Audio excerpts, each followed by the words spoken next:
জিলহজ মাসের প্রথম 10 দিনের নেক আমল, আল্লাহ পাকের কাছে জিলহজ মাসের প্রথম 10 দিনের নেক আমলের অপেক্ষা উত্তম অন্য কোনো আমল নাই।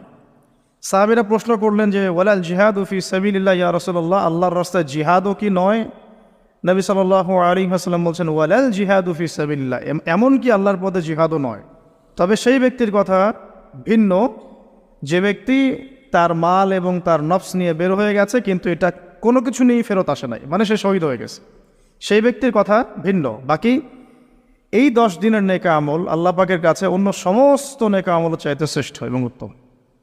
আল্লাহ পাক সূরা ফজরের মধ্যে এই 10 দিনের কথা বলেছেন, ওয়াল ফজরি মানে প্রভাতের কসম বা ফজরের কসম, ওয়ালায়ালিন আশর এবং 10 রাতের কসম। এই ওয়ালায়ালিন আশর 10 রাত বলতে মুফাসসিরিনে কেরাম এই জিলহজের প্রথম 10 দিনকে বোঝান, এই 10 রাতকে বোঝান। আবার